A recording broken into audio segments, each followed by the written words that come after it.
Okay, we got audio rolling. Everything's going good here. Let's see.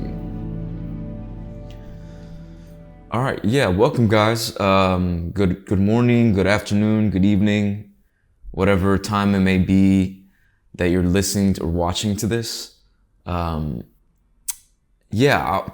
I wanted to do an episode that felt a little bit less formal. Most of the time, whether it be the interviews I've done or the readings that I've done on certain essays and writings that I've spoken about, those are way more sort of honed in. And today I wanted to just give myself the opportunity to have a little bit more freedom of thought and stream of thought rather than trying to focus on one specific topic. There's definitely some things I want to talk about today that I kind of just want to riff off and maybe reference certain ideas to give myself a personal foundation on certain topics and ideas that I'm like wrestling with right now. So, but before we start, I wanted to preface that I definitely don't have as much authority on some of these topics as I want to be. Especially when things get a little bit more philosophical and conceptual. I want this place to be a space where I can invite people who are a little bit more versed on those topics. But for now, most of the time, if I speak on these things, it comes from my own personal curiosity, which sometimes can be a little bit unhinged, because there's a lot of stuff that I get myself into conceptually that, is really, reserved for those who have the capacity to think about those things. And not that I don't give myself my own grace in those. I just wanted to preface that if I ever go into certain topics, that I want people to know that I come from a place of genuine curiosity rather than trying to be a harbor of knowledge or anything like that. So, today I still want to do some readings. There's specific literature that I've read in the past that I've sort of accumulated today that I think would be a good starting point on the topic that I want to speak about, which is really individualism and a sense of self when it comes to being an artist, formerly in the art world. I think like most people understand that path is a very self-promoting path, and sometimes it can be a little bit lonely because unlike other collaborative spaces in the art world like filmmaking or community building, which I very much so love to be a part of, the personal development in one's own personal practice when it comes to how they express themselves as artists, that can be super isolating, and rightfully so, because most of the time, galleries and people who want to showcase art, they want to see a definitive personality and a definitive taste. Yet sometimes I've noticed that even in my own personal experience, it can be a sense of entrapment. And if you're not careful, there's a narcissism that comes from one's own work that can be detrimental to one's progress spiritually. And which sort of leads into specifically surrealist ideas. And I've spoken about surrealism in the past, but surrealism was sort of an era of like the post-war movement. People like Andre Breton or Duchamp, which is a little bit more Dada, but I feel like Dada and surrealism sort of go hand in hand because they were both this very mystical, deconstructed, figurative works that sort of, looked more into the dream state, looked more into the subconscious, and was really an expression of that internal battle of what was wrestling inside. And there's a specific term or you could say like practice that came out of the movement called psychic automatism. And it's interesting because here you could say the origins say that automatism has taken on many forms. Automatic writing and drawing initially and still to this day, explored by the Surrealists, can be compared to a similar or parallel phenomenon, such as the non-idiomatic improvisation. Quote, psychic automatism in its pure state was how Andre Breton defines Surrealism, and while the definition has proven capable of expansion, automatism remains a prime importance in the movement. Things like atomic drawing and painting, atomic drawing as an artistic technique developed by Surrealists in which the hand is allowed to move randomly across the paper and applying chance and accident to mark making and drawing.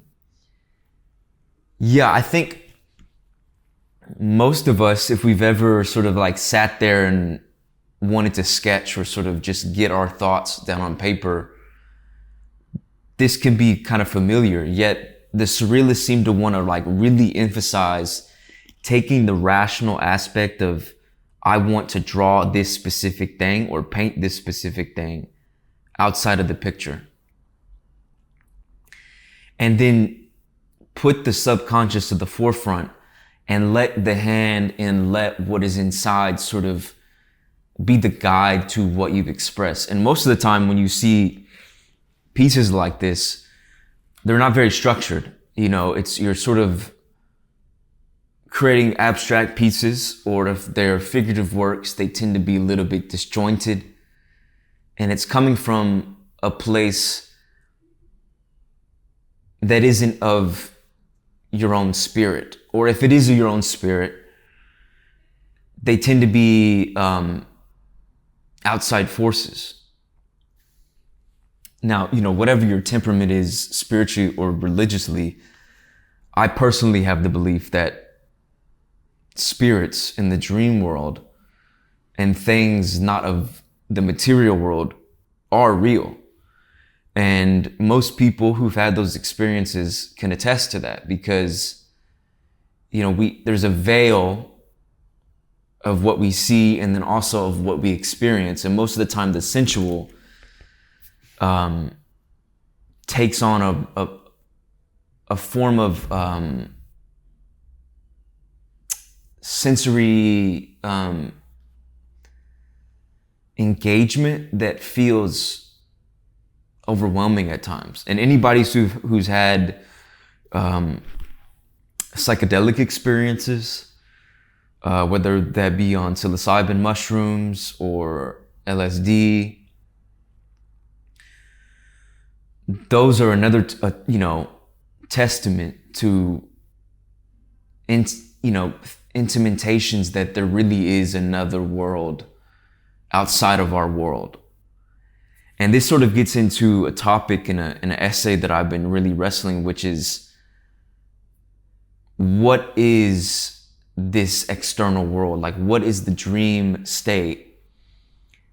And how is that influencing our work as artists? And clearly it's influencing it like heavily, because most of the trend nowadays in the popular artists are surrealist, abstract, and disjointed figurative works.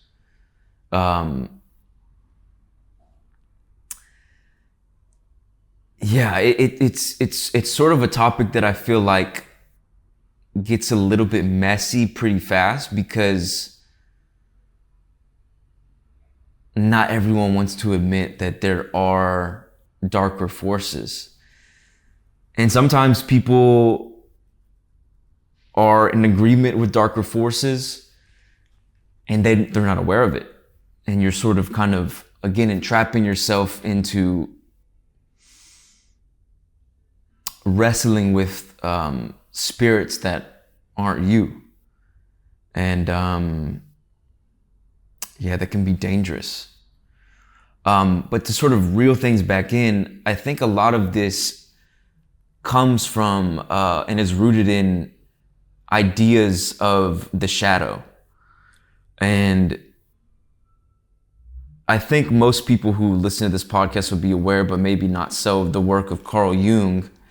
And Carl Jung was a clinical psychologist that really was a student of Freud, but in my opinion surpassed Freud, because Freud was very, as most people know, honed in on the Oedipus complex and sexual repression, and how sexual repression in relation with one's mother, father, and family sort of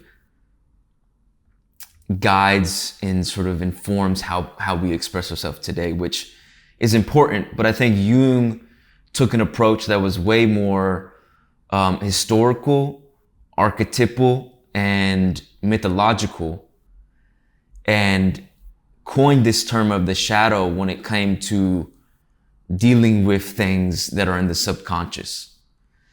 And it seems, so I'll take a reading of an article that I found called Carl Jung in the Shadow, A Guide to the Dark State of Mind. Carl Jung has captured the interests of both academics and spiritual seekers alike.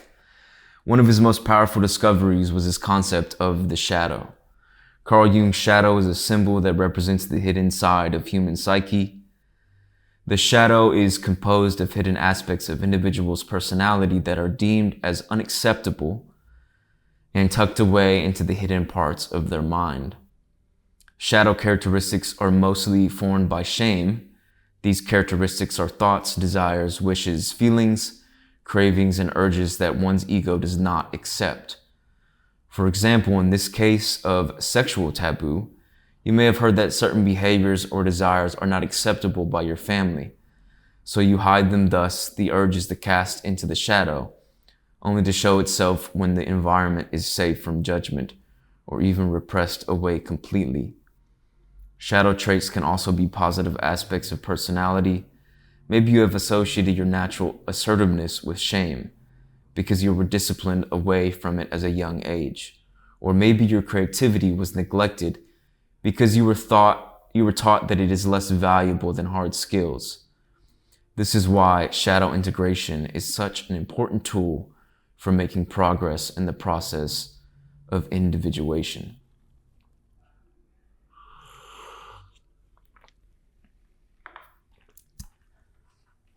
I think when it comes to speaking about unacceptable or hidden aspects of our shame,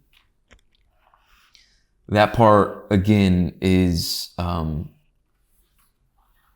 to deal with, because most of the time we don't wish to speak upon the shameful aspects of ourselves.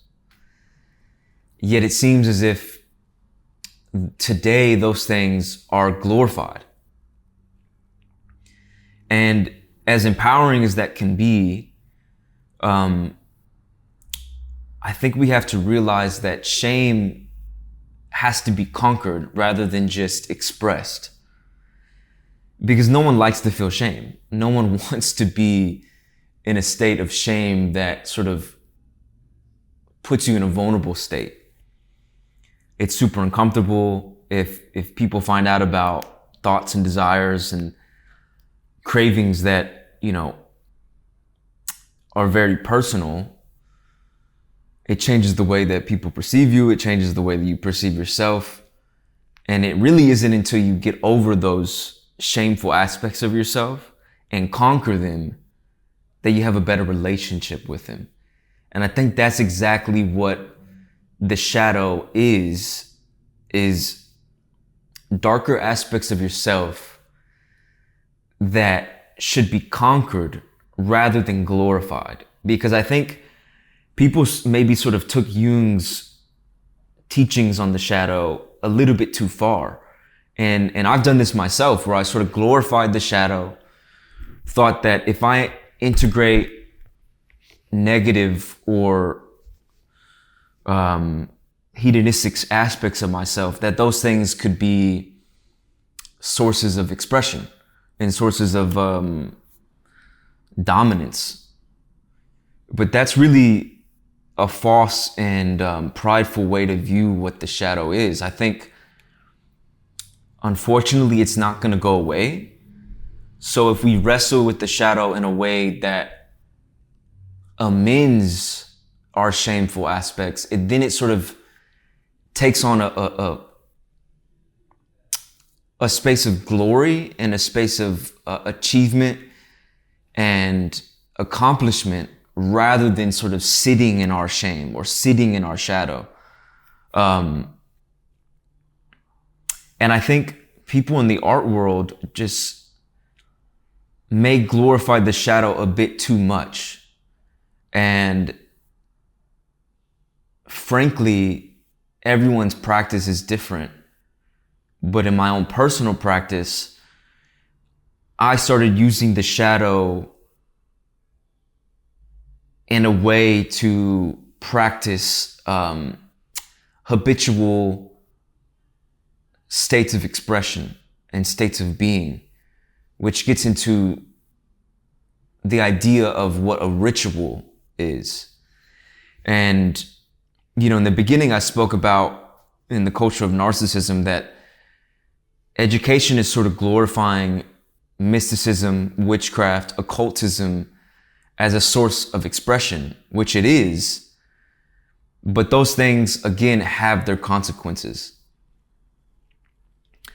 But I don't want to say that all forms of magic or all forms of ritual are negative, because there's forms of ritual, prayer, and meditation that can have access to higher things and things of the spirit, rather than things of the shadow and of demonic forces.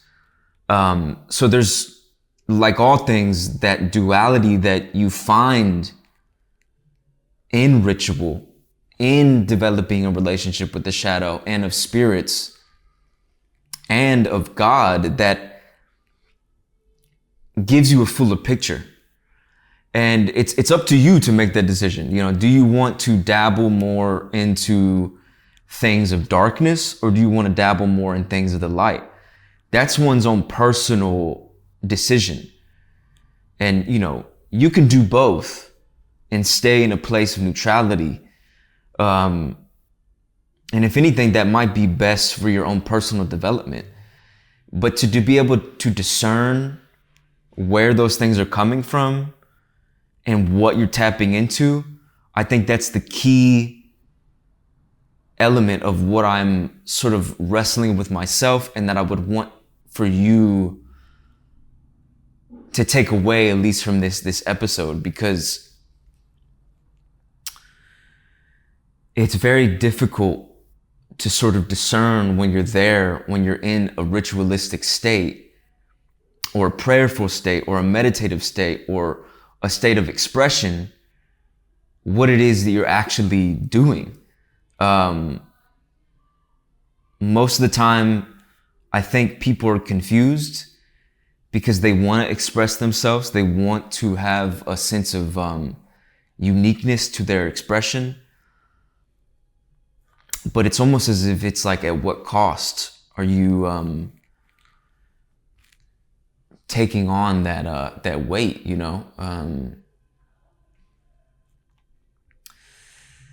Yeah, I don't know. I think this is more so an open-ended conversation, because I want more people to have their input on what they think magic and rituals and the ideas of a shadow, and how those sort of inevitably find themselves in the art world.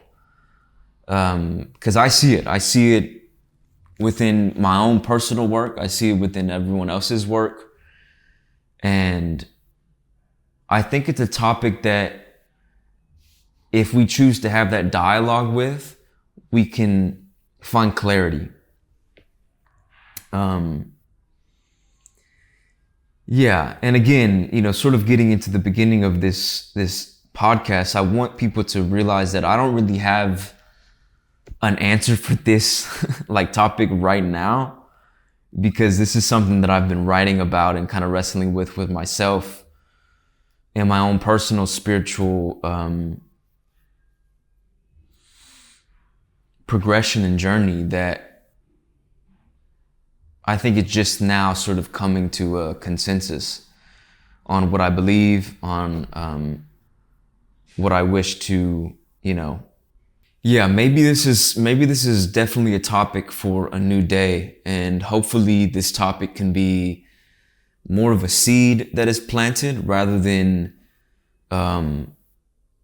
anything set in stone or concise, because once again, it's something that I've wrestled with a lot personally, and maybe this can be something that will spark an interest in you to want to still converse with me in different ways and in the community. So yeah, definitely, if you like this video, if you like topics like this, let me know, comment in the sections. I want people to sort of be in conversation with me about things like this and these kind of topics, because I think it can lead to a better place and a place of clarity, like I said. So thanks, guys. Like I said, this is almost like off the cuff type of episode. I'll probably title this a certain thing that'll that way that when you see something like this, when it's a solo episode, you know what you're getting into. This is really just my stream of thoughts. So thanks again for supporting Haven, everything that I've been pursuing. I'm very grateful to everyone and all my friends and family that continue to support me and the things that spark my interest. So I'm super grateful. And I'll see you guys in the next one.